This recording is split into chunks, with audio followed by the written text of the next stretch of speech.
or we need to open a public meeting. So is there a motion to open a public hearing? I move that we go into a public hearing. I'll second. First and second, thank you. All in favor, say aye. Aye. Any opposed? Okay, we'll open the public hearing. Hold on 1 second, just so we have the second.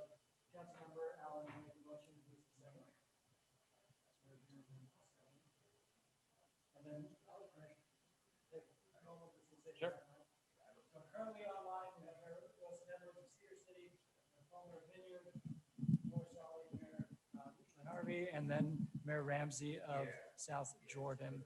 And then Mayor Kafusi and Councilmember Mendenhall are en route and will be here in a few minutes. So we're having IT problems over here, but because it's the public hearing, Nick, should we hold off on the public hearing until we can record it? Well, we have no members of the public in our attendee thing. So we do need to have it recorded. These mics they have set up are not picking up. Yeah, so I guess we just have to be very close to a mic. We've got the Dixie Center guys coming in to see if they can adjust that. But yeah, we could go ahead and open it up like we just did. Just repeat that, and we can see that it is recording on a mic. So in that case, Mayor Caldwell, can we get the motions again and just use the microphone, please? Same two people. So you can just pass it over. I move that we go into a public hearing. Councilwoman Allen. Andy Bierman with Park City, I'll second. Okay, we have a first and a second. All in favor, say aye. Aye. Any opposed? Okay, we will open the public hearing. There are no members of the public online. We have a couple members of the public who introduced themselves in the room, but if there are no comments, we could move to close. So moved, Dustin White. Okay, Dustin White made the motion to close the public hearing. I'll second, Clint Smith. First and a second to close the public hearing. All in favor, say aye. Aye. Any opposed? Okay, we'll go ahead and close the public hearing then. Thank you very much. This is Miley. I don't know if you can you hear us that are online? Yes. Mayor Okay. Wilson, I can hear you. Here's a couple things kind of tied to the budget because it's all budget. I would be remiss if I didn't bring up from our city's perspective, and I know we've had this a lot, but I still have to represent my city with the increased fees and also the increase in registration for our convention that's happening right now that I am not down there in person at because I have city council. The discrepancy between the in-person versus the online and people questioning why they pay the in-person for what they receive. Those are just two comments from my city related to items that do tie into the budget, but aren't necessarily budget specific.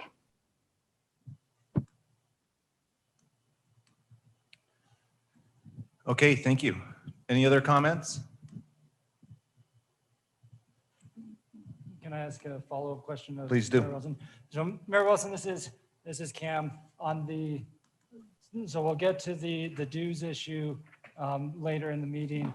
On the registration fees, can you just help me understand what the specific concern is about the in-person cost? Because we kept the same cost for the in-person event as it was 2 years ago before COVID. And that was intentional on our part, even though the expenses have gone up. So is the concern the discrepancy between the cost of in-person versus virtual or the cost of the in-person? They just feel like for the substantial increase between the in-person cost and the virtual cost, there isn't a lot, other than the networking aspect, there isn't a lot to gain from the in-person. There were like the large gap in time of traveling between Tuacahn and the Dixie Center. And I mean, I have people who aren't even coming down to the Tuacahn aspect because they said it seems kind of like a waste to drive down there, get there, then have to drive and travel to the other one. And these are, I mean, we're all from around here, so it's not a huge, I mean, we all know where everything is, but they're just wondering. And what they've said to me is it doesn't seem like we're really getting anything additional or getting our money's worth to attend in person versus the virtual, other than maybe a luncheon, and that's all. Gotcha. Okay. Do you want me to, Mayor Caldwell, do you want me to have addressed some of the thought process there now or with, We can do that now, sure. okay. And So- can I second that the registration process has been, it's been awful. With the past, like, because my secretaries tried to register us, trying to do passwords, trying to get everybody registered. She's wanted to rip her hair out with how unorganized or how discombobulated is probably a better word. It has been, I'm sure if you're registering yourself, it might be different, but our secretary's registering me and all the council, and it has been awful, a horrible experience with whatever software we're using this year. Gotcha.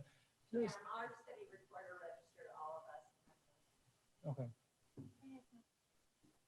Okay. Well, Mayor, let me address the first piece of the virtual and the in-person piece, because when we, back at the January board meeting, when we posed to the board, should we go in-person, virtual, or hybrid? And the board was quite divided, so we were working on plan A, plan B, plan C. Part of the reason we decided to use Tuacahn as a venue was because it was outside. The governor had used Tuacahn very successfully for his inauguration, and we felt like back in February, to meet the board's objectives around social distancing and what we knew at the time, doing an outdoor event made sense, weather permitting, which is why I kept asking for good weather. We've never used Tuacahn before in this capacity, but that was the thought process behind using Tuacahn. We wanted to build in enough travel time to get back to the Dixie Center in order to meet with exhibitors and have lunch. So as we were laying things out, we didn't want people to feel rushed if they, for the first time, are seeing people in a year and they wanted to mingle at Tuacahn for a few minutes. They didn't feel like they had to immediately get in their cars in order to get back for lunch. With Arthur Brooks, when we originally signed him several months ago, it was virtual only. So that was for both virtual attendees and in-person attendees. It was only in the last few weeks we were able to successfully negotiate with his staff to get him here in person so that people wouldn't be sitting at Tuacahn watching the screen. And so, kudos to our staff for negotiating with that. It came with a substantial price increase, but we felt like it was worth it once we made the call to continue the in-person, to have him here in person. But because we had already committed to streaming all of the general sessions, we felt like we needed to continue with that commitment. So that, this is an experiment in planning hybrid events. Different pieces were coming together over the last few weeks as public health improved.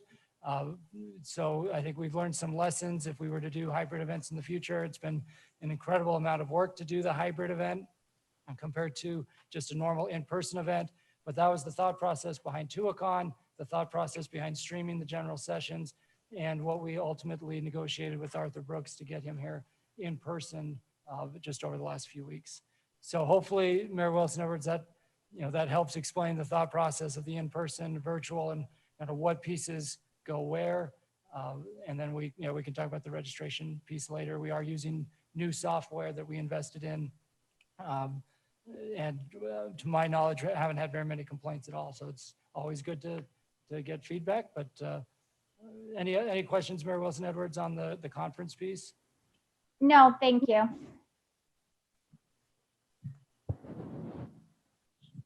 Any other thoughts or comments? Okay, hearing none, we will move on to administrative items. We have a review of the minutes and a call for conflict of interest disclosures if anybody has one.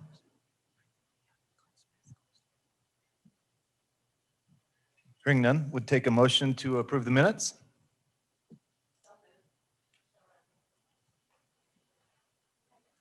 Second, Don Ramsey, thank you very much. We have a first and a second. All in favor, say aye. Aye. Any opposed? Okay, those passed. Thank you very much. That will bring us to number 4. ULCT Board and Commission reports and appointments. Abby. Come up to a micro, grab that microphone, please. This is right there. Can you hear okay? Lovely. Okay. So we don't have any action items today. We just had 3 to go over with the legislative session.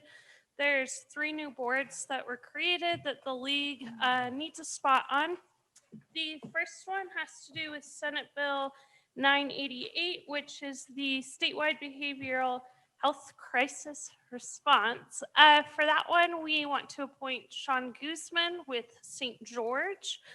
And then our next one that we have is there's the task force on food security. We got an application pretty late on, so we weren't able to get it into your board packet. It's Ken Leatham from North Salt Lake.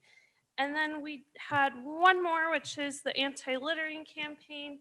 We do have someone that's interested right now, but we haven't made a final decision on them. So it's kind of our update for right now. Mayor Caldwell, can I add one other additional Please, update? please. So there are 2 other commissions for which there are vacancies that were not ready to be filled today, but that need to be filled soon. One is the Economic Opportunity Commission that we have solicited feedback on, and the other is the Commission on Housing Affordability.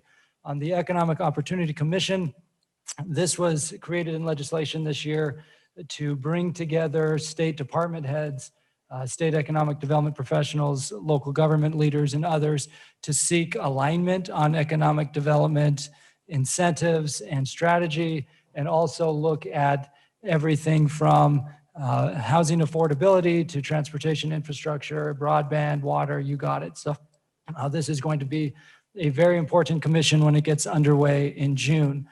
We have met as league officers to talk about potential candidates, but we're not ready to make the recommendation, but we will be bringing back a recommendation through the officers over the next week or so, hopefully. The other is the Commission on Housing Affordability, which I'll discuss more when we get into the housing section of the agenda. Currently, we have 2 elected officials that the league has appointed to represent cities, and then the Redevelopment Association has appointed a member to represent cities. The RDA rep has been promoted. His name's Matt Dahl, and he is likely to be the next city manager of Midvale and will need to step down off the Commission on Housing Affordability. The other 2 members are Lehigh Councilmember Chris Condi and now former Salt Lake City Councilmember Andrew Johnston, who has resigned from the Salt Lake City Council to take a job working for Mayor Mendenhall. We've been trying to coordinate with Mayor Mendenhall if Andrew is still interested in continuing and available to continue. If not, that would open up a vacancy. And I've been trying to coordinate with Chris Condi about his potential continuation. Victoria is going to give a report when we get to the housing section of the agenda, how the commission has turned into a battlefield. Yesterday's commission meeting was extremely intense with attacks on cities. And so we'll bring you an update on potential changes to our representation on that commission. And we'll need to do it quickly because that commission meets before our board meets again, and they're looking at potentially engaging in the special session in May. So we'll be, per the bylaws, the league officers can act in the stead of the board. And so if we end up needing to fill one of those vacancies, then we'll bring it back to the board for ratification. But pieces are moving quickly on both of those. Thank you for that. We do have an action on this, and it is to appoint Sean Guzman to the Behavioral Health Crisis Response Commission. Is there a motion to do so? Okay, we have a first and a second from Ramsey and Silverstreamy. Thank you, mayors. All in favor, say aye. Aye. Any opposed? Thank you. That So passes. that was just Sean, and then there's the one that was not in the packet, which was Ken Leatham for the Anti-Hunger Commission as well, that Abby presented. So we'll need a motion on that one too. We have a motion on that second one. I will second Clint Smith. Thank you very much. First and a second, all in favor, say aye. Aye. Any opposed? That passes as well. Thank you very much. Next, we have number 5, fiscal year 2021 Q3 financial update, check register, and budget amendment. Nick Jarvis. All right, I will move from recorder to finance. Just a second here.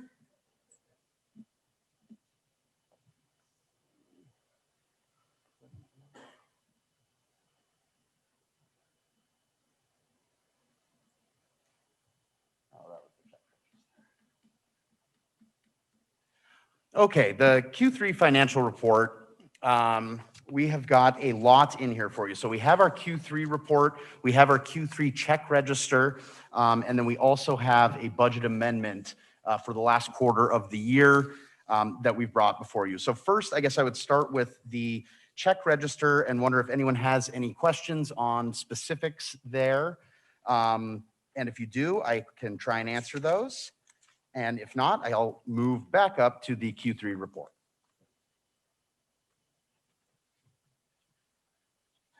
Okay. Yes, and one thing you will see that is not in this check register because it is only Q3. Starting in Q4, we noticed fraudulent checks being cashed under our account. We have a positive pay thing set up with Zions Bank. So every check that comes in, we have to affirm that, yes, we wrote and signed that check. So these checks have been returned. We've gone through everything with Zions that we're supposed to do there. We were a little more freaked out than they were because they deal with it all the time. These checks were old check numbers that were written. So it seems this person has gotten the account and routing number, put it on fake check paper. It only has one signature that was not a signature of anyone we recognize. And those, the check numbers we noticed, because there were about 2,000 before what we're actually in right now, they are from when we actually wrote the real checks. That was from 2016 under the previous administration. So we are not sure how that information got out there. It's not that they got our physical checks and started doing that. But we were on top of it. Those checks are being returned, and we are following up through all the channels we're supposed to there. We've seen a couple more happen while I was down here, but luckily we're set up so that anything like that ever happens, we're able to return those checks instantly. Okay, on to the Q3 report. We have you've got your memo and the numbers there as well.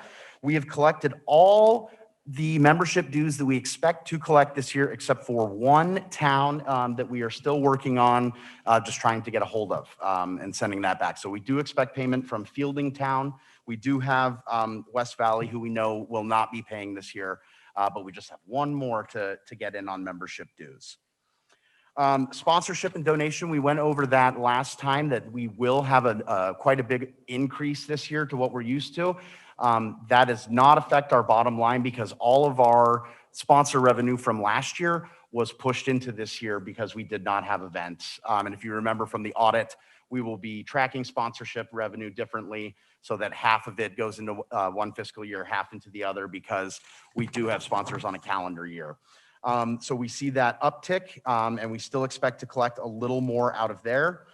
Registration fees were extremely low, not having really any large events. We did collect some through some training in the first 2 quarters, but now that we've opened up mid-year, you'll see that number go up. In the budget amendment that we have included in this, that is the number we're actually expecting to take in when all is said and done this year. Over to the expense side of things, you can see we're right on pace in personnel. We're actually just a little below at about 72%, with 75% of the year expended. Where the real savings are in these operating and program expenses, particularly events. Not holding a couple big events obviously affected the revenue and affected our expenditures there as well.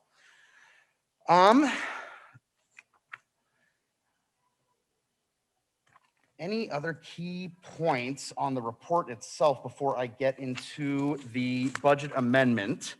Overall, things look really good. From what we had presented to you in Q2, it's exactly what we were expecting in Q3. We've opened up some of the spending on equipment, printing, things like that we hadn't done in the first half of the year, not knowing what the year would look like. But overall, we are looking really good going into the fourth quarter. I'm happy to entertain any questions on the Q3 report itself. If not, I'll move on into the budget amendment. All right. The budget amendment, when the Audit and Finance Committee had met, and we'd also discussed it in a general board meeting as well, that because our revenue, after we had given the Q2 report, because revenue and expenses are going to be so drastically different from what we initially budgeted because of COVID, we brought up a budget amendment, just kind of recognizing the new reality of what this fiscal year is looking like. So overall, it takes the budget down a little over 5%.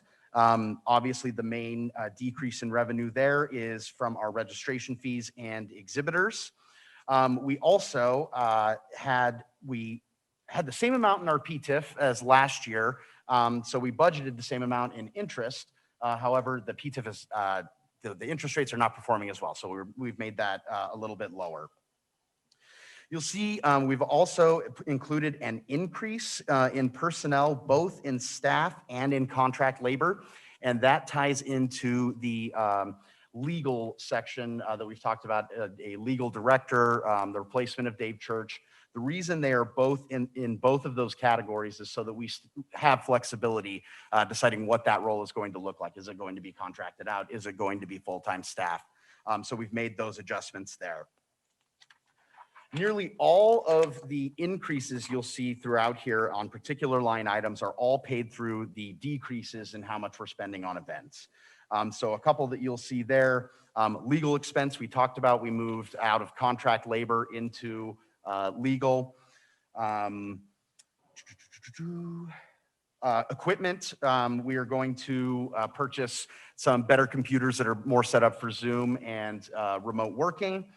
We're going to increase our research policy budget to do a couple more projects this year. And we are going to, since we've spent a small amount in our COVID-19 contingency, including buying tests for our staff during the legislative session, some of the things we've had to do down here for this conference, that seems to be tapering off. And so we had those two funds that we added at the beginning that were $100,000 each out of reserves, the annual convention / COVID-19 contingency, as well as organization modernization. So what we've done is moved what's left in COVID-19 to organization modernization. And that is kind of a line item that we'll continue to think of as it comes up. What is that? It's almost like a capital project, but not really. It's software. It could be capital and equipment, but that's what we'll be moving the money over to there. Like I said, overall, it is a little over a 5% reduction in the budget, and that is $152,500 lower. Any questions on the budget amendment? I'm scrolled the whole time too. I have too many screens and papers.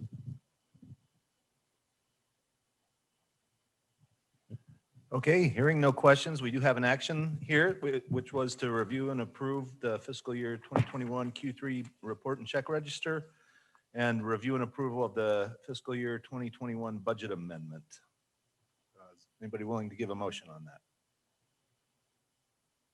Mr. Chair, Jeff Silvestrini, am I talking loud enough? Mr. Chair, Jeff Silvestrini, I will make a motion to approve the Q3 financial report and to approve the 2021 budget amendment. Thank you. Is there a second? Second, thank you very much. We have a first and a second. All in favor, say aye. Aye. Aye. Any opposed? Okay, thank you for that, Nick. That will bring us to number 6, the Executive Director Report. Terrific. Thank you, Mayor. This will be brief so that we can jump into the strategy session and break into subgroups in a few minutes here around the room and online. Thank you for the feedback that you provided in the March board meeting. I'm going to walk through some of the highlights that we took away as staff, and it will help inform some of the strategy we will lay out to you in a moment. Before I do that, let me just address 2 quick things. One that's budget related. We are in the process of negotiating with an attorney who has about 30 years worth of municipal experience to come in and provide assistance in both in the land use policy side as well as the legal Q&A side for small communities. Just yesterday received a list of all of his clients. Currently, his firm represents a bunch of cities and service districts, but they are very well versed in local government law. Todd Godfrey is his name, and he's been our land use contract attorney for the last few months. And so we've been working out potentially expanding his role. The second thing is that Susan will be pulling board members out briefly during the next hour and a half to do quick interviews for the Meet the Board video series so that league members can get to know their board members. That actually was part of what we heard from you in the subgroups, was feeling like there was a disconnect between board members and the membership. So this will be one way to help try to facilitate that connection. To that end, let me quickly walk through what we took away from the board subgroup meetings. And then when we go to advocacy, our primary objectives there are to talk through the strategic approach on the American Rescue Plan, our city's work engagement concept, which was spurred by the feedback you provided, give you a quick preview of what to expect next year, which in a way is rather depressing, the amount of issues that are already moving. As I mentioned, the Commission on Housing Affordability met yesterday. And then we'll have our strategic session on housing policy and our proposed approach. Our big picture themes is that league members want to be empowered to contribute in the policy process. There was a lot of discussion in the different subgroups about league unity and what it means to take a ULCT position and what that means for individual cities as well, and the definition of consensus. Of the policy topics, every group talked about housing. Most of the groups talked about public clamor as part of housing policy, and most of the groups talked about public safety. The other groups that people brought, or the other topics that came up were water, the American Rescue Plan, and broadband deployment.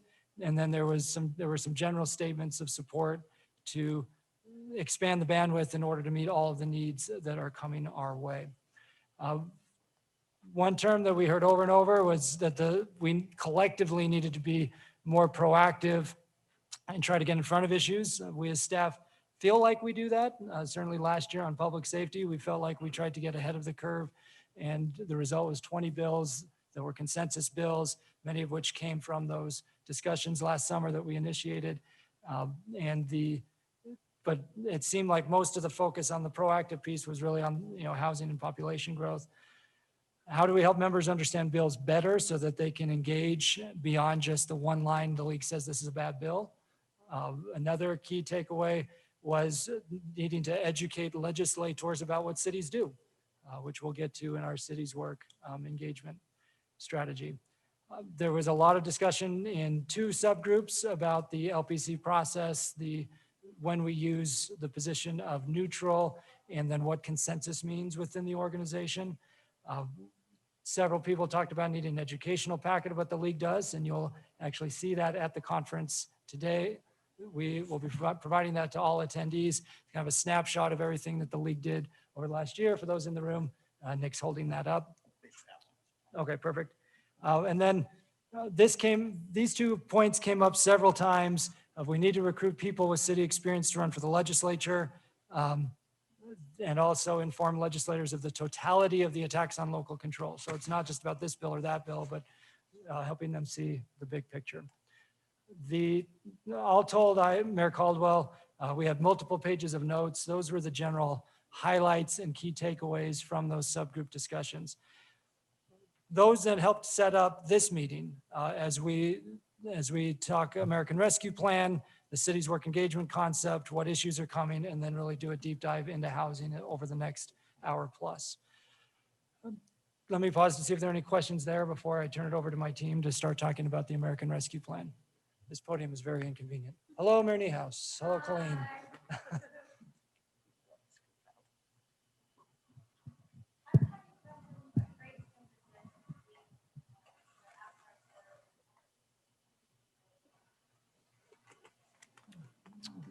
Thank you, Mayor Fulmer. Well, hello, corner of the room that now I can see. We'll use the microphone. I just have a quick question because I received a solicitation from NLC about being a member national. Yeah. And I don't know if you even want to talk about it at all, but I was like, I'm going to ask Cam and my friends, is anybody a member of the National League of Cities? So I can address that initially. And then it is a nice segue to the American Rescue Plan because NLC for the last year during COVID has been a tremendous voice for local government. In fact, we have Adam Gardner here on behalf of Senator Romney. Senator Romney, how often, Adam, did Senator Romney hear from the National League of Cities over the last year? You're welcome. Yeah, a lot, right? A lot, more than twice. I am on the board of directors for the National League of Cities for the rest of the year. Because the Utah League is a dues-paying member of NLC, there are certain privileges that every city that belongs to the Utah League can access through the National League. There are additional benefits that come with direct membership. So Moab directly belonging to NLC rather than coming through the Utah League. There are a handful of cities in Utah right now that are direct members. On this board, Salt Lake City, Spanish Fork, looking around, Bountiful, they are, Mayor Randall, is St. George a direct member or just a regular participant in LC? Do you know off the top of your head by chance? The National League of Cities? A direct member, yeah. So St. George is a direct member. There are probably 10 who are direct members. So my suggestion, if you're interested in direct membership, would be to talk to Spanish Fork or St. George or Salt Lake about what that means above and beyond belonging through the Utah League membership. There are some specific benefits, and I should know what they are, and I can find out. I am on the NLC board through the executive directors of the state league directors. So I'm not there technically on behalf of Utah, though certainly everything I do is focused on our league, but because I was elected by the other executive directors around the country to be on the NLC board. So Utah, if you were a direct member, you can serve directly on the NLC board and in policy committees and other things. And certainly with issues like infrastructure and public safety that have a direct nexus to local government, the more Utah voices, the better. Additionally, this year in November, the National League of Cities will be hosting their annual convention in Salt Lake at the Salt Palace for the first time in many years.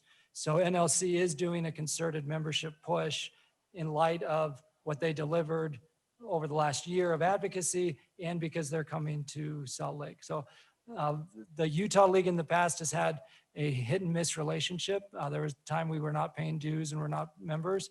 I think there's tremendous value to our league being part of that national conversation. And so that's why we've dedicated time and staff bandwidth to do so. The question about individual city membership, I'm happy to connect you with those cities and connect you with the NLC reps to explain what those privileges are. Mm-hmm.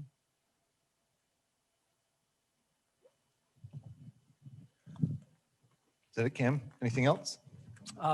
That's a perfect segue to the American Rescue Plan because the American Rescue Plan for the first time in history resulted in Congress appropriating money directly to all 19,000 plus cities, towns, and villages across the country, and NLC was a major driver in that. I do want to publicly thank Senator Romney and his staff for their responsiveness over the last year. And we've mentioned this before, but we had Senator Romney on multiple town halls, not just about ARP, but all of the COVID-related bills going all the way back to last spring. And Adam in particular, thank you for all the connections. And there were multiple times where Wayne, Adam, and I would be on phone calls working out the senator's schedule so he could join us and getting the information to the senator that he needed.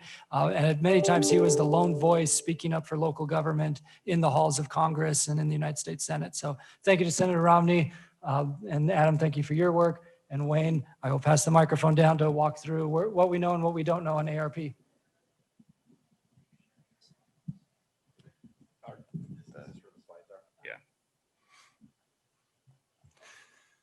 So like Cam said, Nick's going to pull up a PowerPoint here and walk us through a little bit of American Rescue Plan. So on March 11th, President Biden signed the $1.3 trillion package.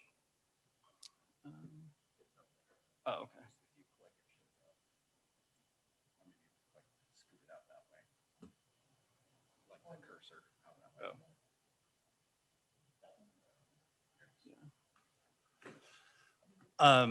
And in that $1.3 trillion package, it provided direct funding to all cities and towns and counties across the country. The Treasury has 60 days to make the funding available to states and large governments, as well as the guidance on how you can utilize these funds. Can you go to the next slide? So what does this mean for the state of Utah? There is approximately about $2.7 billion coming to the state. The CARES funding that we received was $1.25 billion. So it basically doubles what came to the state previously under the CARES. The state will get 1.5, cities and towns will appropriate about 460 million, counties will get about 622 million, and then there's a set aside of 136 million for broadband projects. And so in total, you can see there's a lot of money coming, and how can you spend it? I think I keep messing it. Can you just, and I'll tell you next. Okay. Oh, there we go. So in around May 10th, the state and about 15 of our largest municipalities can access funding directly from Treasury. The largest municipalities, it's a formula similar to the community block grant. It's population, it's poverty rates, it's household instability. So that's how their funding is determined. Everyone else is population-based. The state, once they get the funding, have 30 days to distribute it to all the remaining city, town, and counties.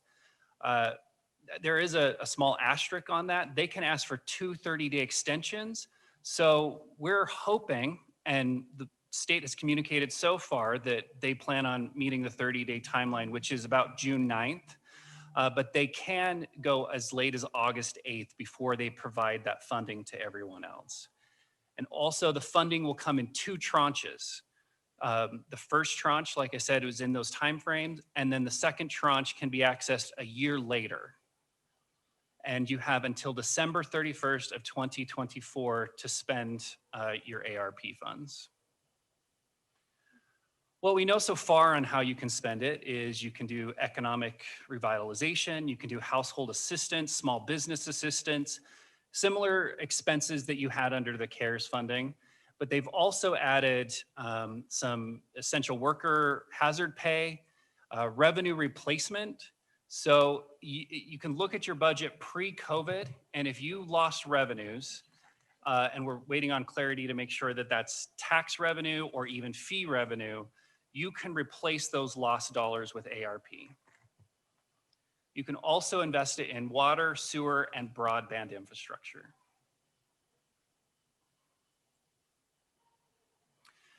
Some other options that you can transfer it to a not-for-profit organization. So if you have some partners in your community that you would like to do some transfers to, that would be allowable.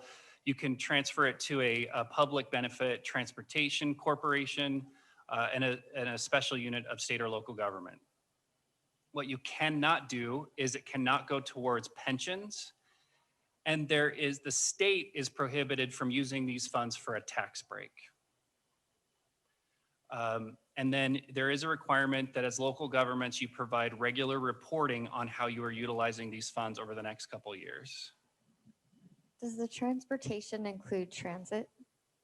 So yes, you can. So like if you have a transit district in your community, you could transfer funds to them. So thanks to the delegation and what we learned from CARES, there is language in the ARP bill that strictly prohibits the state of Utah from adding additional hurdles or requirements on your ARP funds. But what's on the screen is SB3 in the last session. The legislature passed language that says B and C road funds cannot be transferred to local governments until local governments submit a plan on how they plan to utilize their ARP funds and explain why you're not using infrastructure improvements if that is the case. We met, Cam, Mayor Caldwell and I met with House and Senate leadership, as well as UAC was at the meeting, and we talked about this language. And what you see below that bullet point is kind of a summary of our conversation with House and Senate leadership. There's an expectation from them that we use these ARP funds for the highest and best use. There is concern that as everyone gets money that they can spend on water and sewer infrastructure, that we overheat that industry and the construction industry. And so there's an ask that we coordinate. And since we do have a longer window to utilize these funds, that we not flood the market and overheat the industry that already is seeing some strains. An expectation that we coordinate between state, county, and local governments. There was also the conversation about the state. We said, since there's an expectation from the state that how these funds are spent, then the best way to do that is provide matching grants. And they did communicate that they're willing to maybe put up $50 to $75 million in some matching grants, but we don't have a lot of details yet on that. And then ULCT, so the league is able to comply for everyone regarding SB3. So we will submit a letter on behalf of everyone saying, these are our intentions with ARP funds. And so we'll comply with the requirements of SB3. So we've got a commitment from House and Senate leadership that they will not delay your BNC road funds. So walking out of that meeting, we felt a tremendous pressure that there is an expectation from House and Senate leadership that there is some coordination and some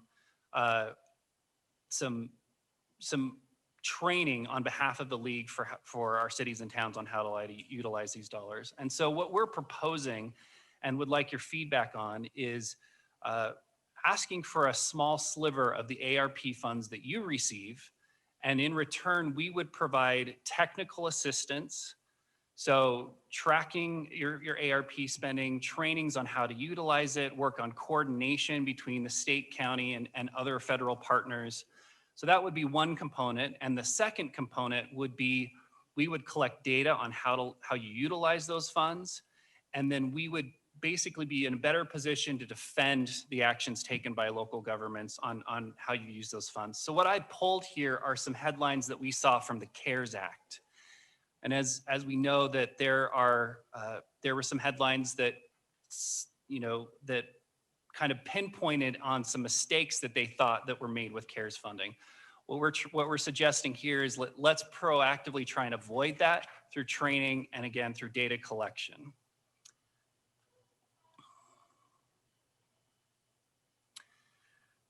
This is something that we included in your packet, and we've also shared with House and Senate leadership, and is what we would strive as an organization is to help you target, in the center there, how to spend ARP funding. So leverage your funding. It's a $1.3 trillion bill. So there is funding in there for homeless assistance, for winterization programs, for libraries, for public transit. And so as those dollars also come down to various organizations, leverage the money that you have with that as existing funding, as well as coordinate with, your county and neighboring cities. When we talk about good governance, obviously it's about record keeping. We have an election coming up. Not everyone is going to run for reelection. And so you're going to be making decisions about how to spend the money. And then some folks may not be there when it's time to report and account for all of the spending. So we would help on the project selection as well as record keeping, and then invest for recovery and results. And my last slide is, the two options that we would be looking at is either hiring a temporary employee within the league to do those technical assistance and data collection, or find a consulting company to do that. And how we would recommend funding that, like I said earlier, is taking a small portion of the ARP funds that you receive as cities and towns to fund that work. So what you see is option one is where we take like 0.1 or 0.05% of the ARP funds that every community is receiving. So the smallest amount a town will receive is about $2,500. The largest amount will be $82 million. And so option one just looks at taking a percentage of that. So the smallest amount someone would pay is $50, and the largest amount would be $44,000. Option two is more of just a flat fee. So we would graduate over, as the funds go up, but that would look about $250 is what the least amount that someone would pay, and $4,000 is what the most someone would pay. Both of those options get us to about $300,000, which is what we're estimating we'll need over the next couple of years to have someone or an outside consulting company provide those services. So Was this presented to the city managers group at all? yes. How did they respond to these two options?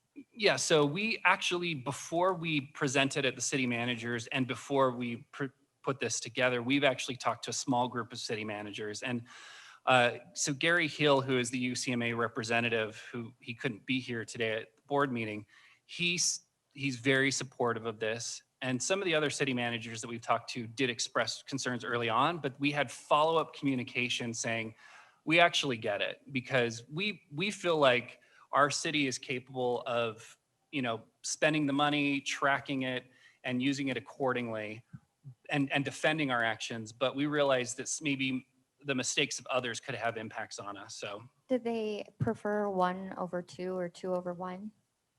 no. Did they not give that feedback yet? Yeah, we haven't had that feedback, but we're certainly open, and we can look at other ideas if those ideas are out there, but this is not set in stone, so.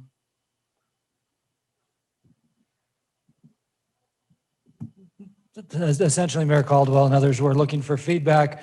First, kind of confirmation based on the motion that Mayor Silvestrini made in March. This is the follow-up on that motion. And if there's specific feedback, we welcome it. If the general feedback is, yes, we see the need, figure out which one makes the most sense in consultation with the city managers, great. It'll be part of the tentative budget proposal that we'll bring back in May. So this is the check-in for feedback, make sure we're meeting the needs of our communities here, and give you one last chance to give feedback on the structure of it before the tentative budget is ready in May. I definitely think this is important. I know when we were going through the last tranche of money, a lot of cities had questions, and it took multiple meetings to try to get together, and city managers were meeting, and it was kind of a shuffle. I think this would provide cities a lot of benefit, and I think it costs money to do that. And so I'm not sure if option 1 or 2 is better, because I haven't looked at the numbers, but I do think that if we were able to do it in coordination with kind of our financiers and see what was most appropriate for our cities, I'd be in favor of making that motion, so.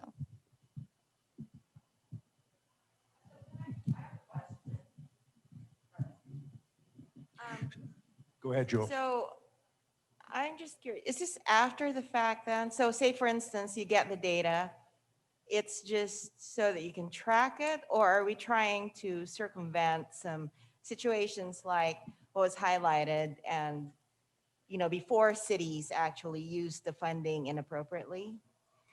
Yeah, great question. So it's both. One is the effort is to train folks on record keeping, on process. So how are you going about selecting your project? And does that, if you have questions about, does that project align with the Treasury guidance that we received? So it would be a resource to try and answer those questions before you've spent any dollars. And then after you've spent the dollars, it would be about data collection on, and so when a local paper calls and says, how are these funds being spent? I mean, and Cam can speak to this, he's already had some questions about, do cities really need this? Are cities really going to be using this appropriately? So we can defend what cities have done, both to the public as well as with the legislature, because they are looking at these funds closer because there's more flexibility than they were, I would say, at CARES funding. Thank you. So Wayne, Jeff Silverstein, I have a question. So on option number one, it says 0.1% to 0.05%. How does that, is that a range? Is that determined? We're trying to get to 300,000. So how does that work out? Yeah, so what we were trying to look at is we didn't want to take too much from anyone. And so if we stayed at 0.1% from everyone, we would end up with significant amounts of money. And so what I looked at is, so small communities, they're about at 0.1%, but as you start to grow into about the $5 to $6 million, we bring that percentage rate down, just because we're trying to be conservative in the amount of money that we're pulling from ARP. If I may, this is Mayor Ramsey for whoever's listening, but I think there's a lot of wisdom in this. I know with the CARES Act funding that the league staff has been inundated with phone calls and emails from cities, all of our cities, every city across the state has had questions at one point or another. And it's more than we have bandwidth for, I think, with our existing staff. So using a little bit of these resources for education to try to preempt some potential misuse, even unintentional, misuse, but also to dedicate someone, to bring someone on to be dedicated to helping with this, I think is very wise, because I don't think Cameron and Victoria can take that many more calls. I don't think Wayne can take that many more calls. I just think the staff has been incredibly inundated, and we need somebody specifically dedicated to this. And I appreciate being able to create a resource that can help defend cities and the actions of cities, and also to help explain and provide training and a resource and explain what training has taken place. I think that is really good when it comes to media and relationships with the legislature and our residents, about the responsible way that we're trying to use this money that none of us anticipated, and we find ourselves now with this opportunity, and we want to do it right and best use. But dedicating someone specific to that, I think, is really wise. But I appreciate that you brought up the city managers. That was my number one thought. There are far more part-time mayors in the state than there are full-time mayors in the state, and we have to work closely with the City Managers Association to make sure that they're on board with it as well. But as long as that's the case, I'm very supportive of this. Thank you. I support it. My city manager supports it. Is how much brain damage is it to figure out with option one what the contributions would be? Is it, a simple Excel spreadsheet, no big deal, or is it kind of a headache? We do this with your dues, so it's a complex formula, and so everyone's dues are different, and so I don't see option one being any different than the dues. I think option two is easier to explain. If you're receiving this much money in this bracket, you pay $250. If you're in this bracket, you pay $500. In this bracket, you pay $750. In this bracket, and I'm happy to provide those spreadsheets if anyone would like to look at them. Just kind of the numbers that I've run. But yeah, so it goes from $250 and it gradually builds to the $4,000 mark on option two. Jeff Silverstein again. So Wayne, I think it would benefit the board to see those spreadsheets and also your other slides. I think as well would be great for us to be able to talk to our councils and or other members that may ask questions of board members. Okay, we'll provide that in a wrap-up email to the. I'll clean up my spreadsheets and we'll send those two options out.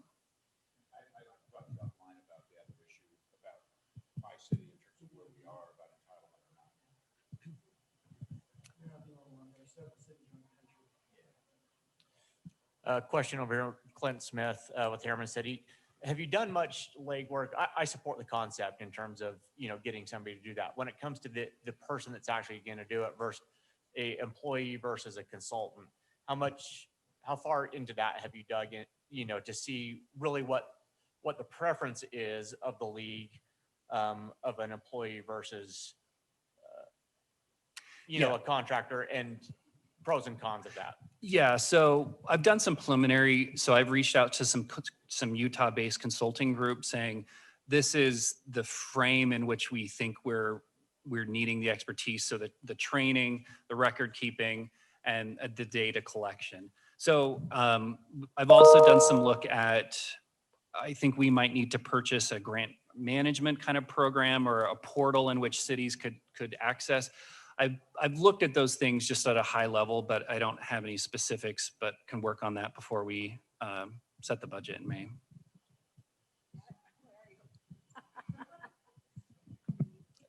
Hey, Wayne, Jeff Silverstein again. I just talked with Mayor Ramsey. We really think that it probably would be more economical to hire somebody to do this rather than hiring a consultant. And the other aspect of this is, I mean, consultants are probably we would want them probably to bill hourly, but there isn't going to be very much control over that. And frankly, I'm more confident in you and Cameron and the staff giving direction to a new person in terms of what cities really need to know and what we really need to do, rather than turn that over to consultants. So I think it would be smarter for us to hire somebody, probably a lot cheaper than a consultant too. Okay. Yeah, and that's good feedback. The one advantage, the reason we thought we would throw a consulting group out is because, this position will have to have kind of a number of skill sets.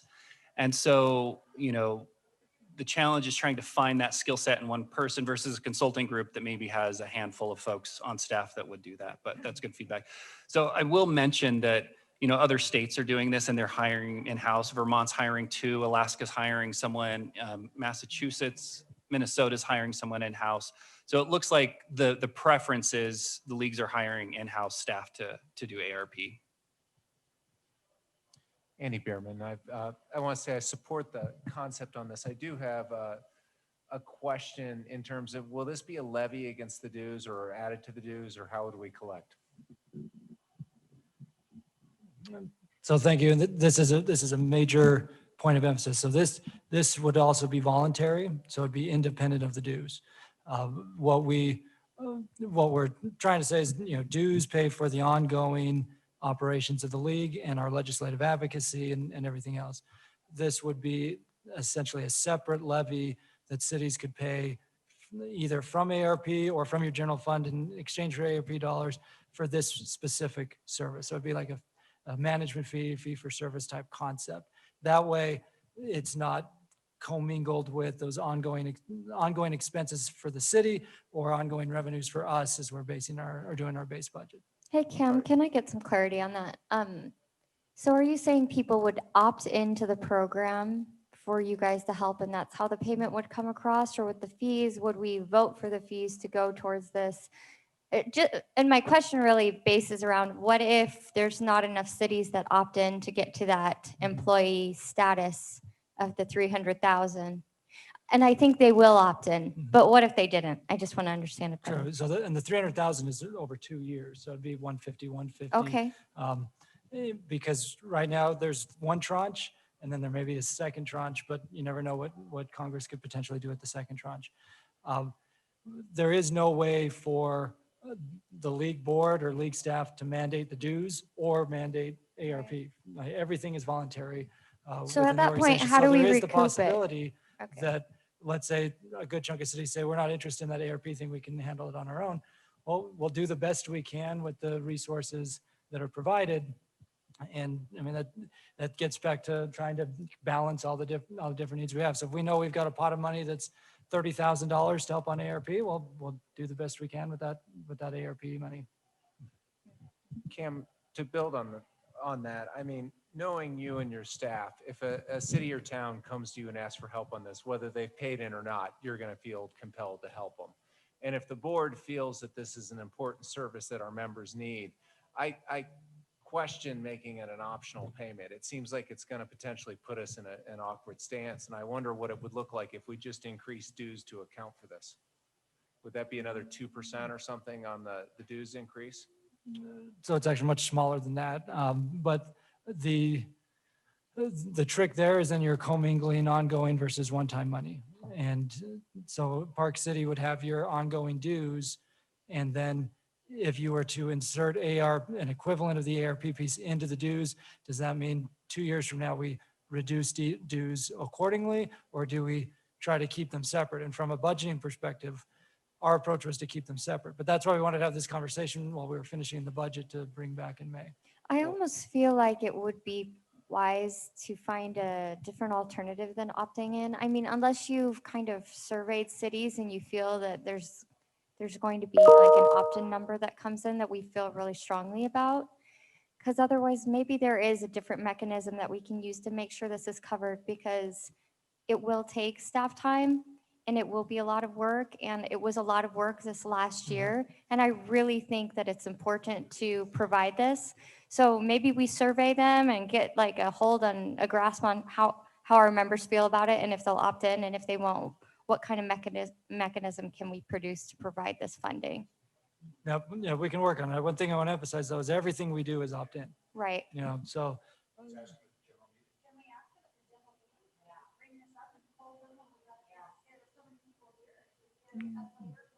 we are presenting, we were going to present almost everything you've just seen here to the general meeting, except for this slide, because we felt like this was a board decision.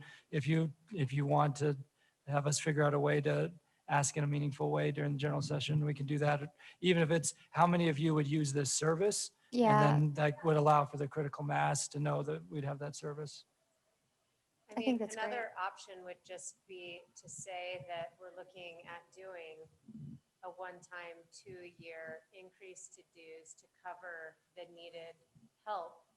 And so the question, instead of whether or not you would opt in, would be the question of whether or not members want option 1 or 2. So just If another the piece on the dues decide is you do have to adopt the dues. Well, right now you're scheduled to do that in this meeting.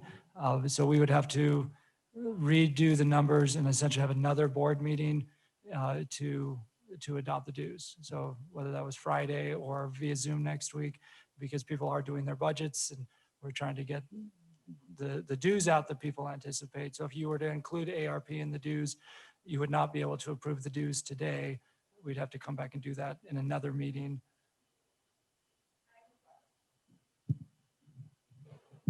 Jewel Allen. So what if a municipality decides not to use it, but they paid for the services? I guess I'm just wondering, there might be some, like people saying, I didn't get the value out of this. Could I not necessarily get my money back, but how do you make sure that people are using this service? Because that is quite a bit of money, a chunk of it going to this. Well, I think it's fair to think that some cities may not. Mayor Caldwell put you on the spot. I went to lunch with Mayor Caldwell and his chief administrative officer, and they're working through their plans with their department heads on ARP. And Ogden is working through a plan, and many of your cities are probably already starting to work through plans. What we're trying to provide is that niche based on what we know the legislature is expecting and what Congress is expecting, and that will have a value even to a city like Ogden that maybe already has a plan that they're working on. They will still benefit from that overall advocacy, just like all cities benefit from the league advocacy at the Capitol, even if the bill doesn't directly apply to Park City or to Grantsville. I'd say just from our perspective, we have a full-time staff of almost 700 employees. So we can deploy a whole bunch of people to go figure this out and to do this. We have cities in Weber County that have 6 full-time employees, and they're building inspectors and others that have no idea what's coming and how to access this. So if we collectively as a state spend these dollars responsibly and wisely, and we have an advocate that can help give some of that information and some direction to some of the smaller cities, I think collectively, we're all going to be better off because the narrative won't be that cities spent this wildly and everything else. So I see a benefit for us paying in, just knowing that it will really help direct a lot of the other smaller communities that don't have access to this. So that's well worth my 1%, if that's what it is, to make sure that collectively, it's almost like buying car insurance. You buy it and you keep it hoping to never use it. And this is insurance, in my opinion, that we have enough information out there so that people know where they can go to get some help. Well, I'm definitely in favor of it. I don't know, do you need us to make a motion on it or agree to it or say that we'd like you to work with our financiers so we can understand what it means to our cities more, or what's next steps? Can I answer that first before I come back to you? But let me try to summarize where I think the group is at. First, there's general support to continue down the path, whether it's option 1 or option 2. It seems like the sentiment is option 1 of the top option, and then of the option 1, 2 down below, working with the city managers and the finance team to basically figure out what approach makes sense and has the most buy-in from the membership to make sure we can provide the service that people would expect us to do. Is that a good summary of where the board's at? Then we'll figure out how to ask that question in a meaningful way tomorrow. I do worry that standing in front of 400 people trying to explain this and hoping that people raise their hands, you could see people like, oh, I'm not sure, I'm not gonna raise my hand, then you don't get the hands raised, even though people really wanted to, or they'll say, I should talk to my city manager, but my city manager's not here, so I'm gonna wait. So we'll think through tonight how to ask that in a meaningful way. We did meet with that core group of city managers a couple of weeks ago to take their temperature, and they were supportive of the approach, and we did present it this morning to the City Managers Association. Wayne, you had something you wanted to add? Councilmember Malkovich, did you have a question first? Yes, And then I I'll have a let Wayne question. wrap it up. Is it on? You just have to be really close. Carrie Malkovich, City of Woodland Hills. My question is, as Mayor Caldwell said, he has a huge staff and they're going to figure it out. Our little town, which some of you also have small little towns, don't have the staff to actually implement and figure this out. So the league's role is what we're saying is to help us with a plan if we need help. And then with the CARES money, our county actually used part of their CARES money to hire someone temporarily that helped with the paperwork. Is that something that Yes. we're talking about as well, as helping us with that, not just the plan, but actually making sure that all the I's are dotted, T's are crossed, and that we're in compliance with whatever the federal government is asking of us? Yes, that's our envision, and that we would understand what the state is requiring. So under CARES, you had to put a new code into your system and upload that to the transparency website. We would, I envision this individual would, one, provide trainings on how to do that, and even provide some documents saying, this is all you need to do is just drop your expenses in these columns and upload it to transparency.gov. That's what I envision. Well, I think this would be very helpful to the smaller cities, so I'm in favor of this proposal. I'll just add my quick thoughts too. Of the two options, I'm a big fan of the 0.1 or 0.05%. Everybody gets measured fairly.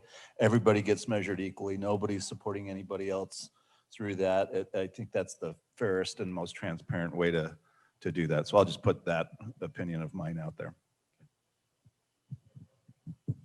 I agree with that. And I also think, I know that some of the allocations to smaller jurisdictions for CARES were like a couple $1,000s. So a $250 assessment is more significant for a smaller community than it is for a larger community. But I think I agree that percentage, and I commend you for trying to look at it so that it's charging, a fair amount, enough, I guess, from the smaller communities, but not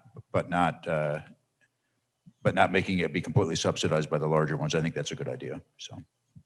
So President, we'll welcome a motion that directs staff to come back at the May board meeting with the tentative budget with a framework that will start with essentially option 1/option 1 that's on the screen there. So you can see what it would mean for every community. Can you share that screen again? Just so the couple of us that aren't there can see it as we're talking about option 1, 2. Yep, Nick is sharing. Sorry it about right now. that. Okay.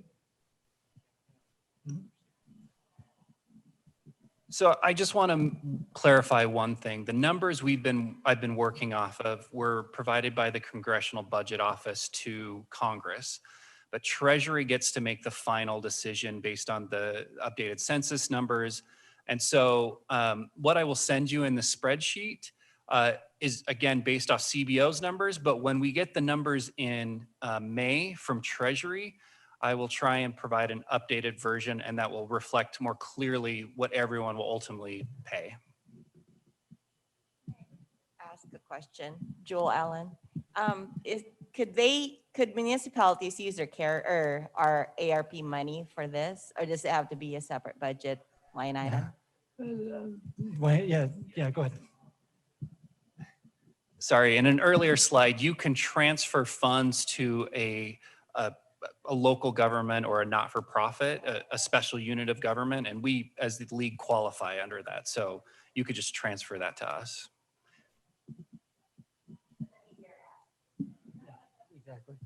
This is Miley. So I know we talked about like opting in, opting out. I'm a little confused with kind of where we have circled back to because you can't hear the comments great. So if a city completely decides never to utilize this position at all, are you still going to assess that city under this proposal some type of a financial burden? So I'll take that, Mayor Wilson Edwards. So the answer is every city, regardless of whether they ever make a phone call to this staffer, will benefit from the league advocacy on ARP. And frankly, every city already has.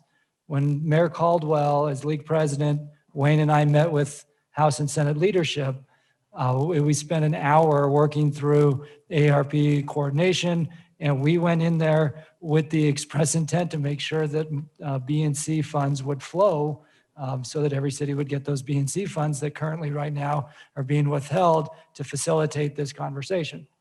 And so regardless of whether a city ever makes a phone call to a temporary staffer, every city has already benefited from the league's work on ARP and will benefit from the work on ARP. Now, there's no way for the league to force Park City to contribute to this ARP staffer. So if Park City chooses not to, that's Park City's prerogative, but it would weaken the overall ability to make sure we're providing that technical support and we're telling that story to legislators and to Congress about how cities are utilizing ARP dollars, which benefits all local governments. Thank you for that. So Mayor Caldwell, welcome the motion to build the framework in consultation with the City Managers Association of option 1/option 1 to bring back for discussion at the May board meeting with the tentative budget. Thanks, Cam. Does anybody want to make that motion? I'll make that motion, Thank you. like you said it. Is there a second? Thanks, Jewel. We have a first and second. All in favor, say aye. Any opposed? Aye. Okay, that passes. Thank you very much. Perfect. So part of the reason for that conversation is, in addition to the bandwidth that is being dedicated to the American Rescue Plan, we also have a lot of issues already on the legislative docket for 2022, and it's only April 21st, 2021. Nick, next slide. As a reminder from this past session, these are just a handful of the headlines of bills that affected local governments. We were aggressive with the media and continue to be so. In fact, I did an interview with Channel 2 just yesterday about local government for over half an hour. That reporter is going to be following up with several board cities over the next day or two. Here is the list. It's partial, but it gets the, next slide. Here's the list. It's partial, but it gets the point across of what we expect from the 2021, 2022 interim and 2022 legislative cycle. That's everything from COVID to homelessness, the Economic Development Commission to public safety, a bunch of issues in housing and revenue and water, and then what we've just titled Other. We're expecting a special session on May 18th, which will have several bills that will impact cities in addition to ARP. And then I'm going to turn the time over briefly to Victoria to talk about what happened at the Commission on Housing Affordability yesterday, and then to talk through the city's work engagement concept that came in part based on the feedback you gave us in the March meeting. So Victoria. Nick is driving it for everybody, and that was just mine, so you can follow along. Thanks, Cam. The commission, which we affectionately call CHA, Commission on Housing Affordability, just in case you're not familiar with it, is a mixed task force. It has developers, legislators, housing advocates on it. They had their first meeting for this year yesterday, as Cam mentioned, and it was pretty fiery from the get-go. There was no break post-session or resting on their laurels if they earned any last session. I'll just put it that way.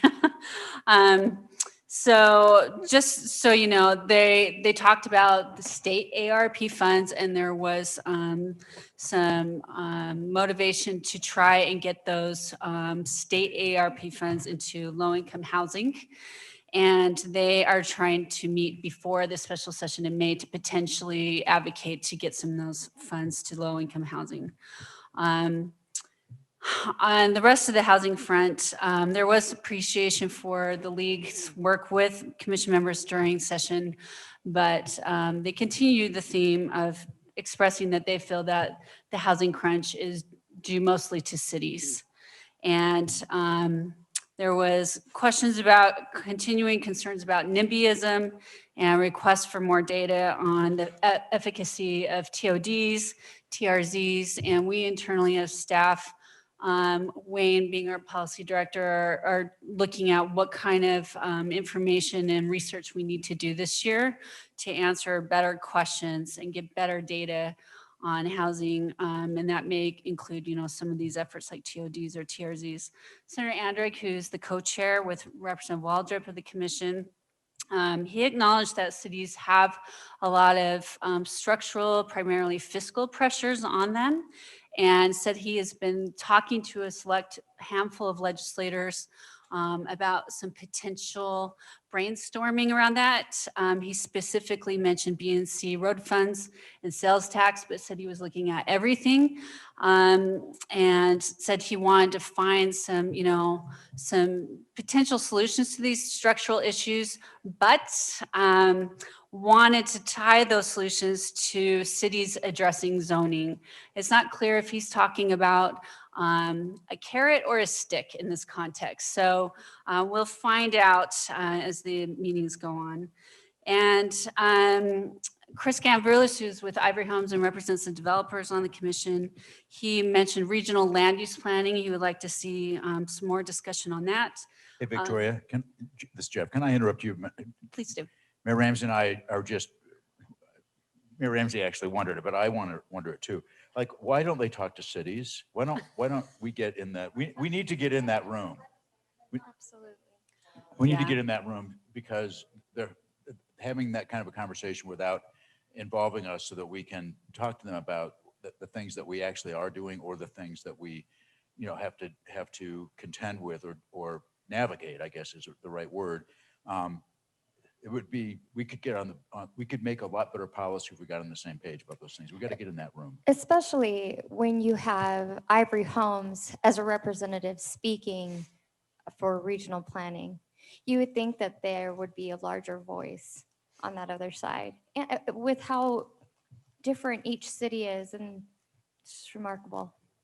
Well, and to your point, Cam mentioned earlier, there are three more or less city reps on the commission, but one of them will no longer be there. The other one, I'm not sure, we know about from Salt Lake City. And then Cam's also following up with the third to see if he can continue.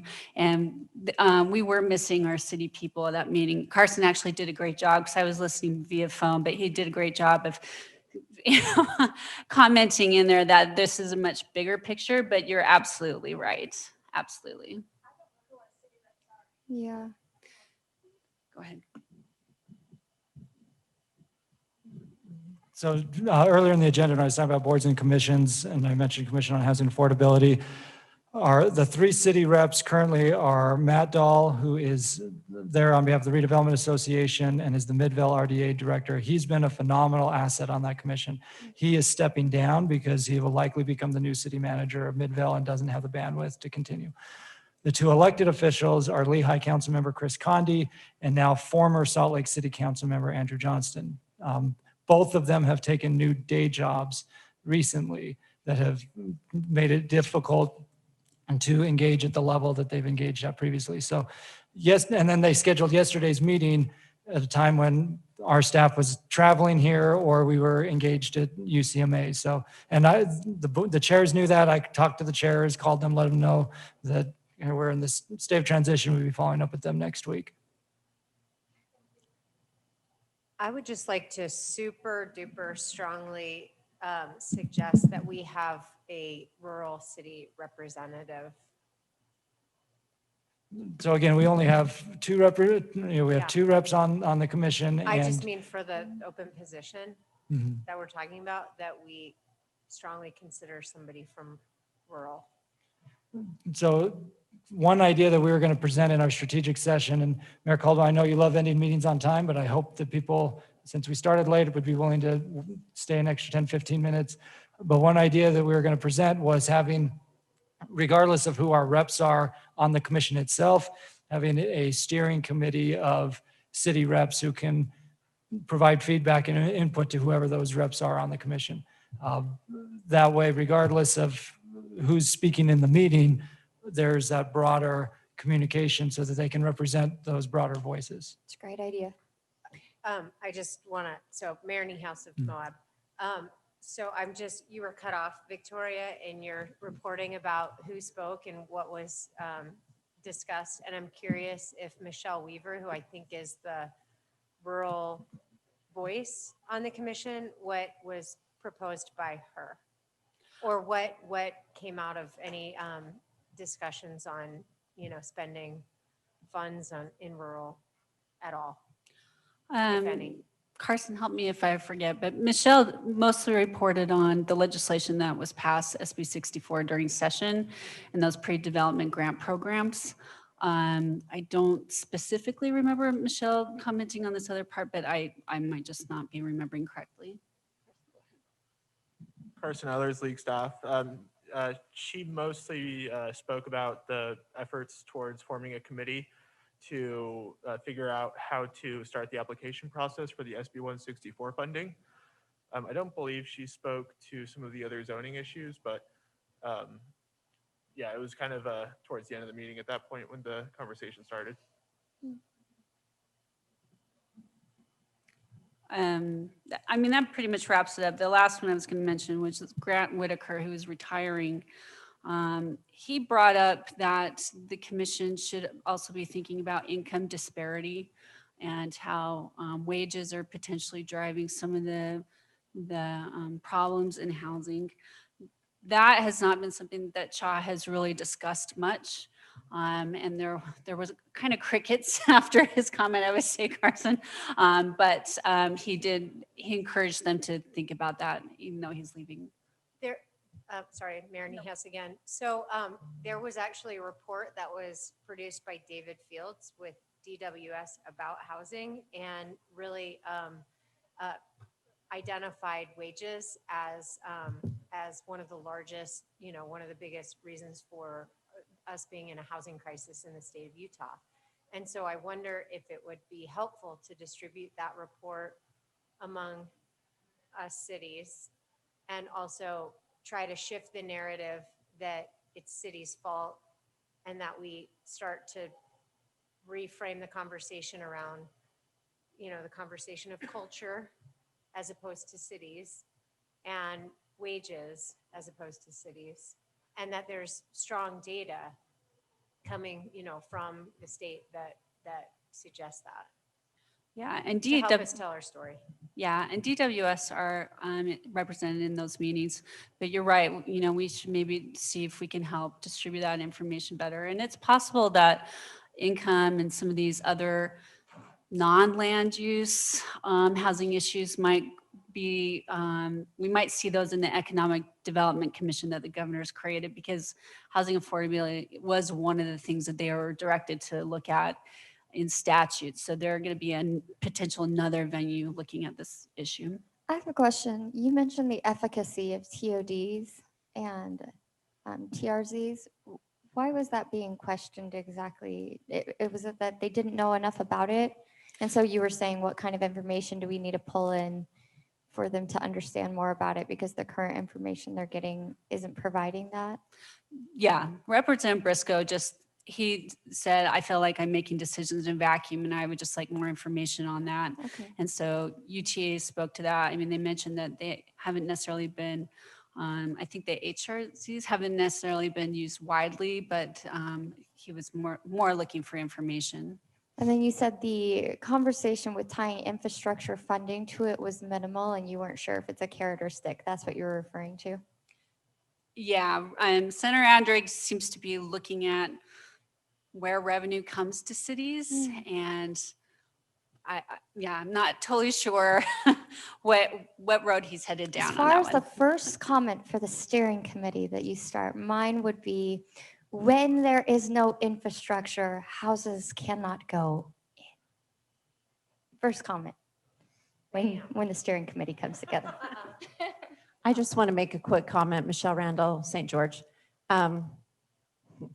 We're not growing here. It's crazy.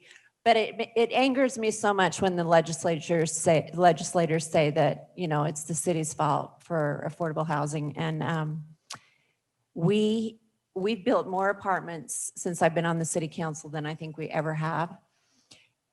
And unless you want to implement rent control, which most of us do not, a 2-bedroom apartment here right now is running for $1,700, which is ridiculous. But we have a big project up west of Sunbrook Golf Course, DeVario, that's going to be built out to 3,000 homes, multi-family housing. I've probably heard from every resident in Sunbrook, oppose it, of course. So I have suggested when the public hearing comes up, we're going to invite every one of our legislators to come and listen to what we have to deal with from those residents that don't want those people in their backyard. And this will be a very nice complex with amenities, and beautiful actually. And when I email back all of these people, I mean, these are our police officers, these are our nurses, these are our teachers, these aren't Section 8 housing, So that's what we're going to do. We're going to invite every one of our legislators to come to our public hearing and have a little bit of a taste of what we go through when it comes to multifamily homes. We just have to be careful, however, that we don't reinforce the idea that some in the legislature have, that they need to insulate us from that public clamor. I mean, frankly, those residents need to be heard, and we need to work with them to educate them about why this housing is necessary. But we don't want legislators to get the idea that, oh, we'll solve the problem by just taking, making every multifamily project permitted in this, by state law. Yeah, it's the same with any multifamily project, no matter where we've had it in this town, you still get the same thing and we still approve it. We'll take the heat from the residents and we want to let them know. I mean, we think this is a great place for it, where I'm sure it's going to be approved, but we want them to see, okay, here's what the neighbors feel, but we need this and we're going to do the hard thing to do it. We don't need you to come in and reinvent the wheel. So that's actually a great segue. Nick, if you would just put up, we internally have been talking about how we can fill in what seems to be this big information gap at the legislature. And so we've talked about using our city's work motto that's been around for a while and repurposing it to some degree for engagement. And so we're putting together what we're calling our storytelling template, because my experience with the legislature is like my role previously up there as staff to the legislature, or even on this side is, you know, Cam can do an excellent job walking through the data and telling them all this, but they don't really buy into it until they hear from their communities. And that's something that we, as you know, your ledge team can't do easily to each individual legislator.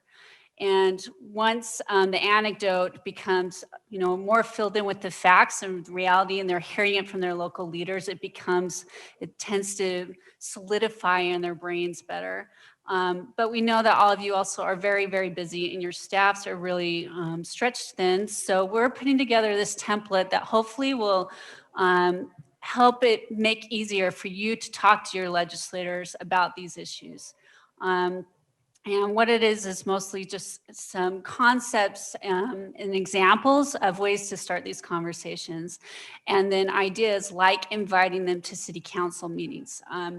My personal feeling is I've seen some heated legislative meetings, but they are kind of far and few between. I actually went to the meeting during session where they approved the gigantic transportation bill, and it was me and one other lobbyist and like 2 people online.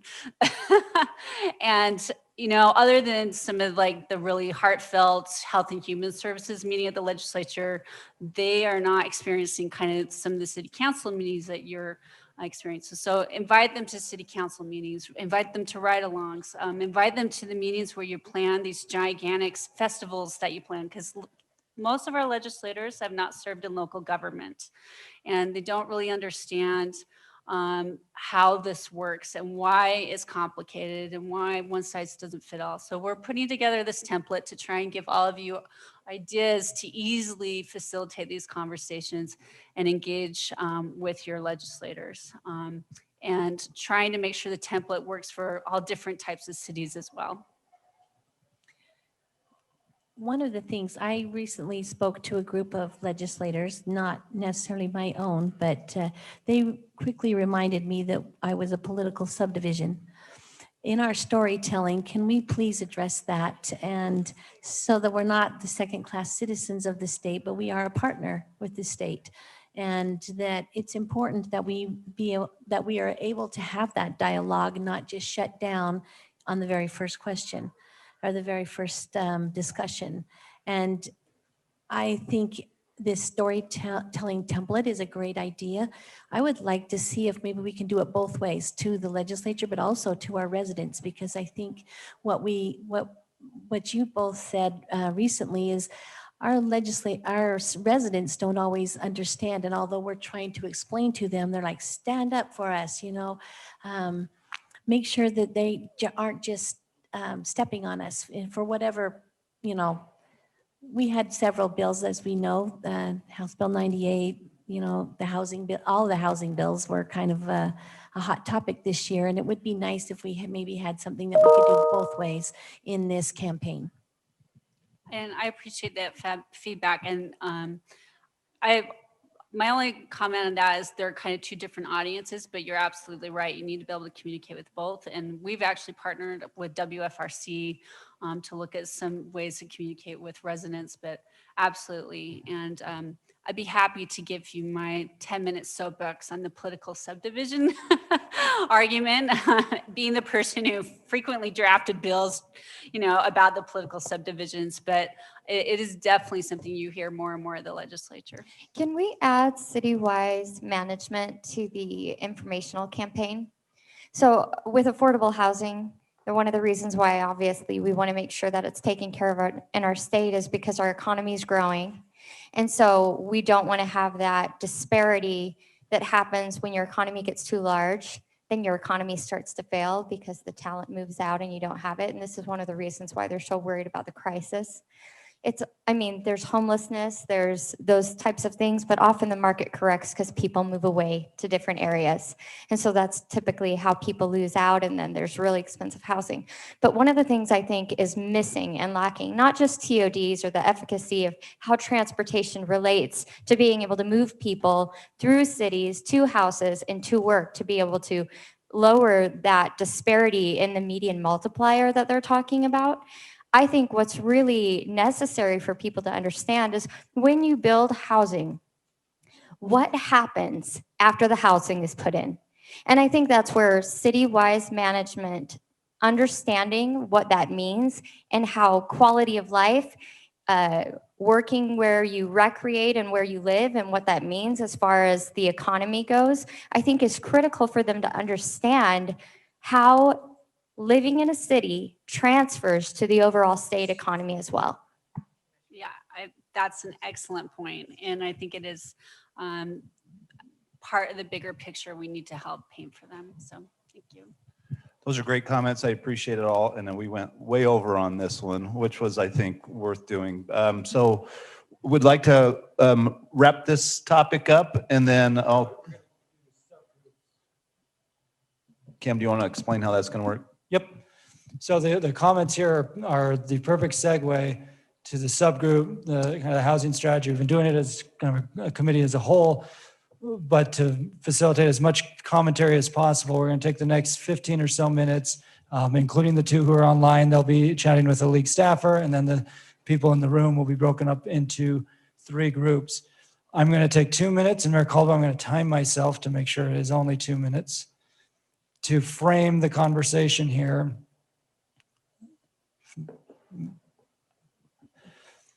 In addition to what's happening at the state legislature, you have the infrastructure plan that President Biden has proposed that has a huge zoning component to it. And so when Mayor Fulmer asked about linking infrastructure to zoning, we did that to a degree with SB 34, and it was very incentive based. You're going to see a similar thing coming out of DC. We're seeing around the country these very same conversations. You know, the California legislature preempted cities on all types of accessory dwelling units, not just internal like we negotiated here. We're seeing cities from Tacoma to Minneapolis that are eliminating single family zoning. But we all know that there's more to the housing challenge than simply zoning and local land use. We have one key out of the many keys on the key ring around housing policy. Speculation and land prices being 2 of the biggest that we're seeing around the state. Here's just a quick snapshot. Last year was a record year in the state of Utah. More housing permits last year than in any year in state history, and that includes when the pioneers arrived. So cities are permitting at a record pace, and despite our best efforts, we're not even sure our own members realize that. The high growth cities know what's happening there, but do we know collectively?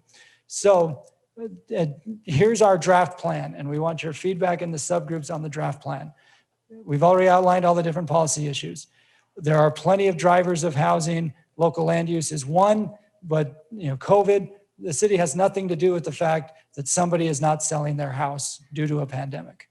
And that also has an impact on the housing supply. Labor shortage, land costs, materials. Just last year alone, lumber went up $24,000. There went my 2 minutes. Wow, I gotta talk faster. The Utah Foundation just did a report about the fact that Utahns did not leave during the pandemic at the same rate we normally leave. So we were seeing the influx, but we weren't seeing the afflux, with the exception, Mayor, of your family of going out of state for school. Most people have been staying put during the pandemic, which has also exacerbated the crisis.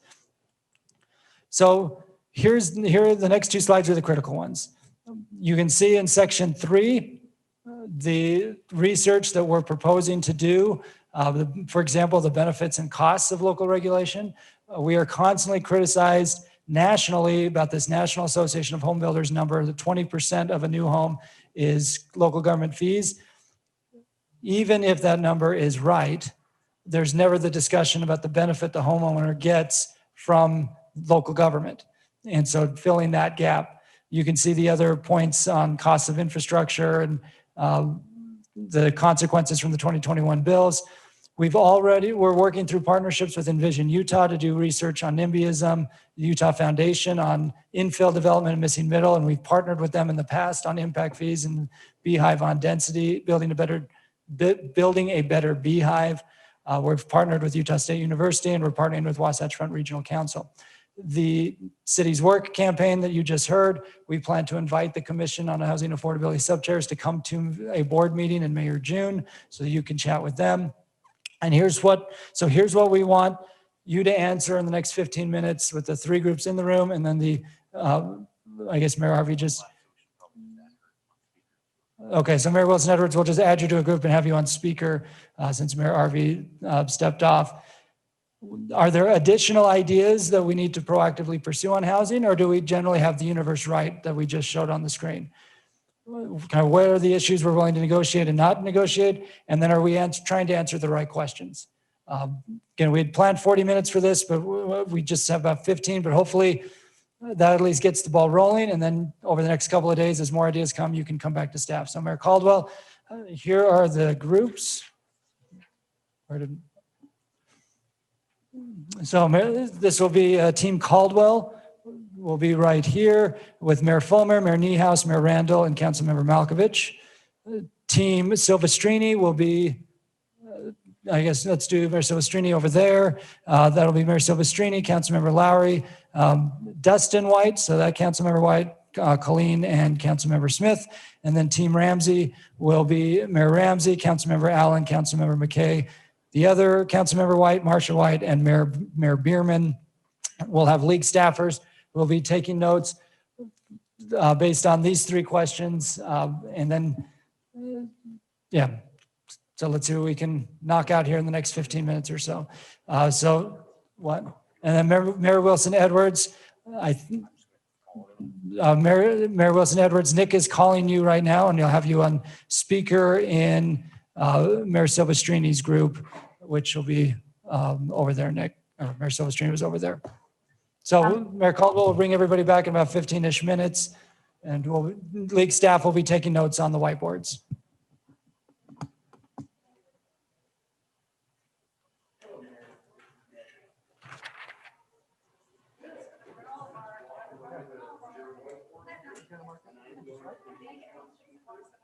Hey, John. John, will you just go with Victoria? She's with Mayor Ramsey's group. Or that one. Roger. Yep, and then Wayne, will you go that one? Yep, right there. With Mayor Ramsey's group. Okay, so Mayor Caldwell, Team Caldwell. Oh, we're coming. I thought we were coming to your chair. Okay. We got sidetracked. Have you seen your three questions?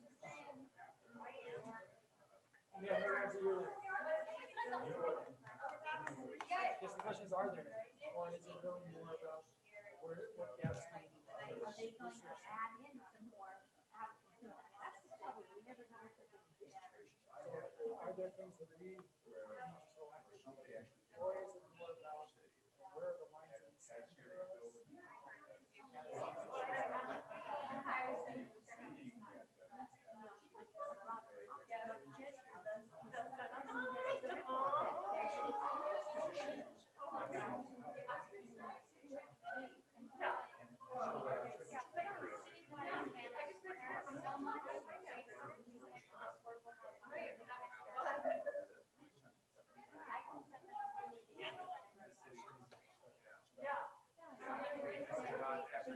One issue and they don't see that ripple effect, which happens to the rest of us.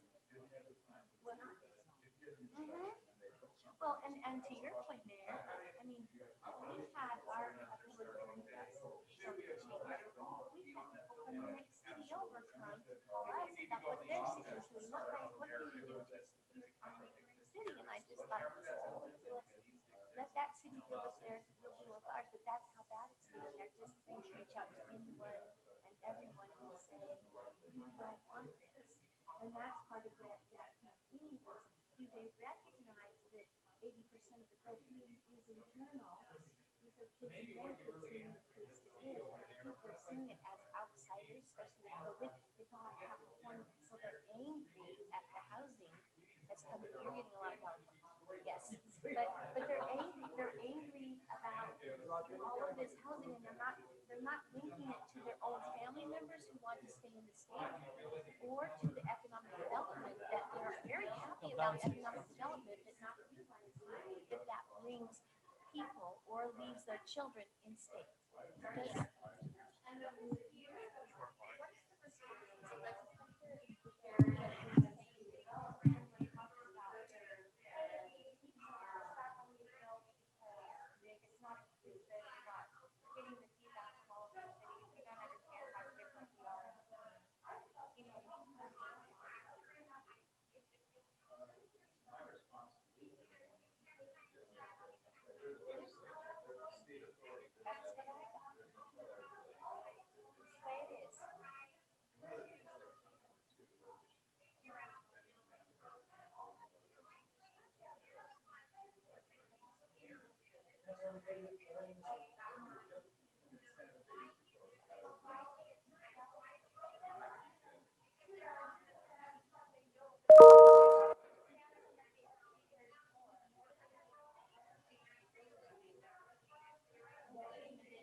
Real costs, because people come in and they need to see all this money.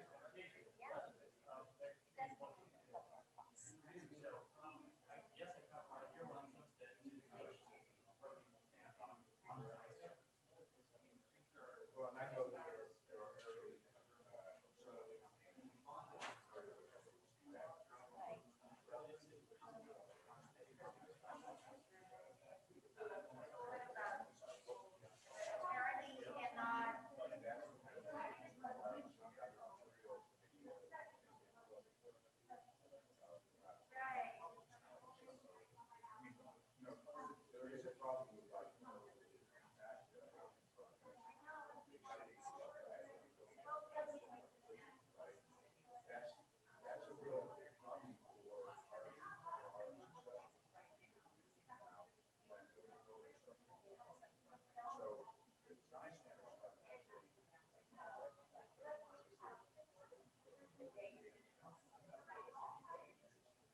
What those residents are expecting, they may be coming from somewhere else where there were different things in place that they come and expect the same or more.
All right, you guys about ready to come back now that you've solved all of the housing problems?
All right, thanks you guys. We appreciate the time and the thoughts. We'll collect all of this and push that information back out. Cameron promised he was going to take 1 minute on a couple of these next items. Thank you, everyone, for the feedback. Again, we had scheduled more time for this, but it's been a really productive board meeting in terms of feedback. And over the next couple of days, you know how to find us. So as other ideas come up, let us know. This will be helpful as we finalize our research budget and the other pieces of the budget for next month. We're not going to talk homelessness today, but just know that the new state homeless coordinator, do homeless first. That the new state homelessness coordinator is former Senate President Wayne Niederhauser. And if you recall, several years ago when the legislature created the Public Safety Mitigation Fund that all the cities pay into, except for the 5 shelter cities, President Niederhauser was a champion of that approach. I was just starting to look for Mayor Pike, but if Mayor Pike were here, he would tell you about how he and I sat in President Niederhauser's office to explain why we didn't like this approach. And the response back from President Niederhauser, which was the same response we heard from Governor Cox, was all cities need to be part of the homelessness solution. And so I'm planning to reach out to President Niederhauser next week and see if we can get some time to have him come talk to the board. On our board, we have 3 of the shelter cities, and I think it would be worthwhile for a conversation as a board about what it actually means to be a shelter city and the amount of money that's in the Public Safety Mitigation Fund versus the actual costs that those cities bear when it comes to public safety. I think if we don't get in front of this issue internally about how we want to address it, there will be a bill next year about a potential new homeless shelter site and a bill that will potentially increase this fund. And so we should try to figure out a potential approach in advance. Okay, so that's the pitch for that conversation. The other piece is that in our caucus meetings tomorrow, I'm going to take 30 seconds and just explain the expectation of board members. Caucuses are not policymaking bodies, but they're an opportunity for dialogue among communities of commonality. So cities of the first and second class, established mid-sized cities, rapid growth cities, resort communities and rural hubs, and traditional rural communities. we have recommendations for where cities can go, but Mayor Randall, I'm looking at you. I think different parts of St. George fit all five.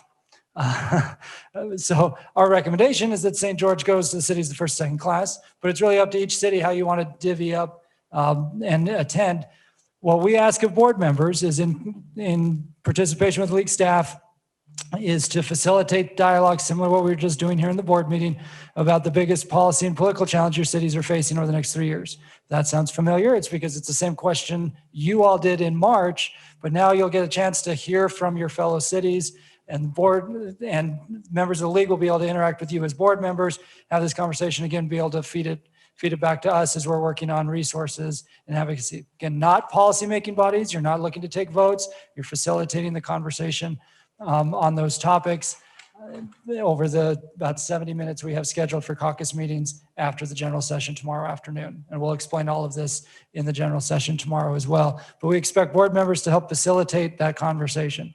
So if you have any questions, you can let league staff know, and we'll have 2 league staffers in each room to also help facilitate that conversation. So any quick questions on caucuses tomorrow? We are going to request from the caucus attendees potential applicants to be co-chairs, because we see this as a way to build a backbench within the league. So Clint, I'll pick on you for a second as a new board member. If you weren't on the board, you could potentially say, yeah, I'd like to be the co-chair of the Rapid Growth Caucus, and then you could coordinate with staff about what the topic should be for these conversations. And again, you can build some leadership opportunities within the league that then works its way up to the board. So we'll request those and then bring them back to the board for ratification later this spring. Okay. With that, that's the end of item number 7, which then leads to item number 8 on the dues rates and the proposed dues bylaw amendments. That information is in your packet, Mayor Caldwell and others. And it's all consistent with the direction that you gave us in March and in January. So Nick, will you quickly hit the dues bylaw amendment for the towns, and then I'll hit the overall dues? Yes, so you will see all of this was included in your packet last time around. The data is the same, the memo is the same, and the bylaw change is the same. What the bylaw does is kind of codifies what the practice had been and the adjustments that we're making to it now with this 1-year lag that we discussed. So it says that the rates will be decided upon in April by the board and if I had my paper in front of me, I could read it word for word, but property evaluation from 2 years previous. Well, that's the wrong one. Property evaluation from 2 year previous, population from 2 year previous, and property evaluation from 3 year, sales tax and population from 2 years previously. That's what we discussed. So there wouldn't be, so these dues you're looking at are what the fiscal year 2021 dues would have been had we not frozen them. Other than the fact that we've added a $500 minimum for any member who the formula would not produce at least $500. So that's what that bylaw does. And then so the board each year will come in and look at the rate and at what the rates should be based on these. Perfect. And thank you to the members of the board who served on our town subcommittee as we worked through this. Mayor Castleton, who's not here, but is the town rep from Eureka, was supportive, and he actually reached out to more than 40 towns and small communities around the state which is almost half of the towns in the state, to say the league's looking to increase this in order to help pay for the new Dave Church, which, like I said, we're in the process of negotiating. And we've told you before, we got Dave Church pennies on the dollar. And the rate we're negotiating is still a discounted rate. But anyway, this will be one way to help pay for that in perpetuity. So questions from the board about the town dues amendment or the proposed dues, which, like Nick said, are consistent with what we presented to you in the March meeting.